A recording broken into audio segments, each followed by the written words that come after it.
Bonjour. Alors, le Christ est ressuscité. Il est vraiment ressuscité. Alors, samedi 18 avril, nous poursuivons notre méditation sur la divine miséricorde. Et aujourd'hui, je vous propose comme thème la divine miséricorde, source de vie, ou plus précisément, sève de vie.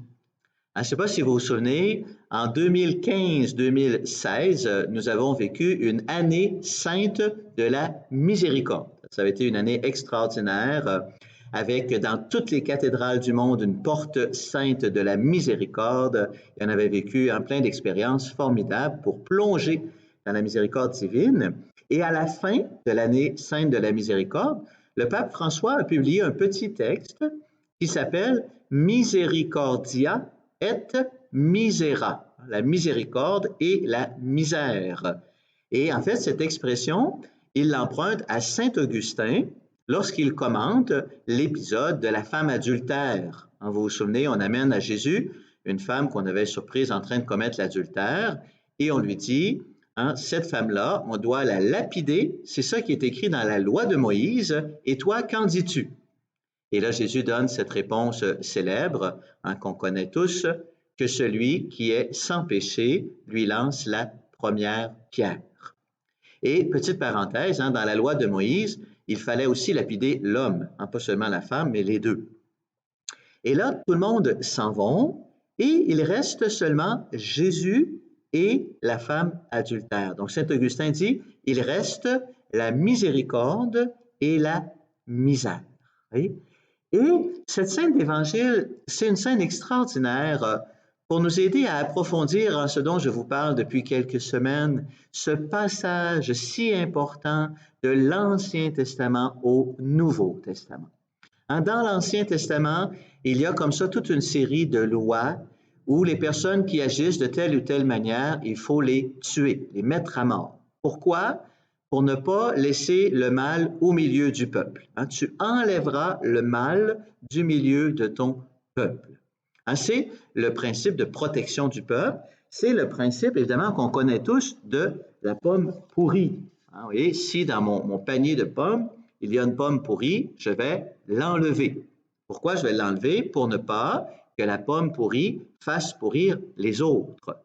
Mais, vous êtes certainement demandé, pourquoi est-ce que c'est la pomme pourrie qui fait pourrir les autres et non pas les pommes saines qui assainissent la pomme pourrie? Et à cela, il y a évidemment une réponse très précise, c'est parce que les pommes qui sont dans mon panier, elles sont mortes. C'est-à-dire elles ont été arrachées de leur source de vie. En tant que la pomme est dans le pommier, elle reçoit la sève de vie et là, elle peut croître, elle peut même s'assainir. Mais à partir du moment où je l'arrache du pommier, elle ne peut que tranquillement mourir et pourrir. Et il en est ainsi de notre humanité, du moins dans l'Ancien Testament. La Bible nous dit que depuis le péché des origines, l'humanité a été coupée de l'arbre de vie. Oui? Alors, nous, par exemple, actuellement, nous sommes en confinement. On est en confinement, donc on se tient chacun dans nos maisons, loin les uns des autres. Pourquoi? Pour ne pas être contaminé par le virus. Mais ce serait extraordinaire. Imaginez si des chercheurs pouvaient trouver un antivirus qui se propagerait par contagion. De la même manière que là, actuellement, si on se touche, si on est en contact avec des gens qui ont le virus, on peut être contaminé. Imaginez s'il y avait l'inverse. Si moi, j'avais un antivirus et si je te touche, si tu es en contact avec moi, je te transmets l'antivirus, je te transmets la santé. Ce serait extraordinaire.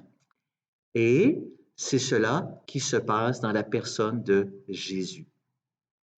Quand Jésus touche des malades, touche des lépreux, c'est pas la lèpre qui passe en Jésus, c'est la vie qui est en Jésus qui passe dans le lépreux et qui le guérit. Quand Jésus rencontre des personnes qui sont prises aux prises avec un esprit mauvais, Jésus parle et sa parole chasse l'esprit mauvais et libère la personne.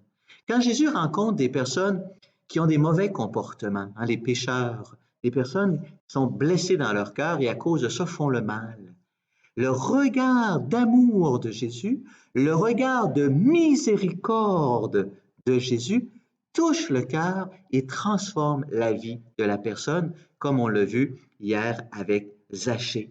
Voyez? Alors, qu'est-ce qui se passe? Cet amour immense qui est en Jésus, cette immense miséricorde qui est en Jésus et qui s'accomplit pleinement sur la croix, elle passe dans le monde. Et c'est pour ça qu'on dit que la croix de Jésus, elle est le nouvel arbre de vie qui nous communique la sève de vie divine qui a la possibilité de rendre la santé. Et depuis la résurrection de Jésus, depuis l'explosion de vie du matin de Pâques, cette vie divine, elle nous atteint, cette miséricorde divine, elle nous atteint à ceux qui croient dans le nom de Jésus et qui sont baptisés. Et alors, à travers nous, la vie se répand dans le monde. Et c'est pourquoi un baptisé, c'est pas une personne qui se cache et qui se protège contre le monde mauvais. Un baptisé, c'est pas une personne qui condamne le monde comme mauvais et qui enferme le monde dans une prison, qui éloigne de lui le monde pour être protégé. Ça n'aurait pas de sens. Mais non, un baptisé, c'est le contraire. Un baptisé, c'est une personne qui, à la suite de Jésus, s'en va au cœur du monde, s'en va au cœur de ce panier de pommes où il y a peut-être des pommes pourries pour y apporter la santé et la vie. Voilà.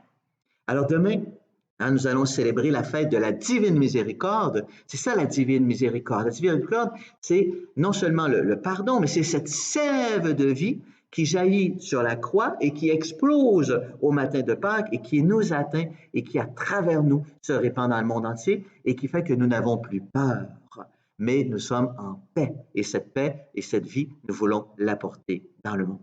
Alors aujourd'hui, je vous invite vraiment à prendre le temps de vous laisser visiter par la divine miséricorde. S'il reste des coins de votre cœur qui sont encore dans le tombeau ou qui sont encore malades, on se laisse visiter profondément par la divine miséricorde afin qu'elle suscite en nous cet élan de vie qui apporte la vie au monde.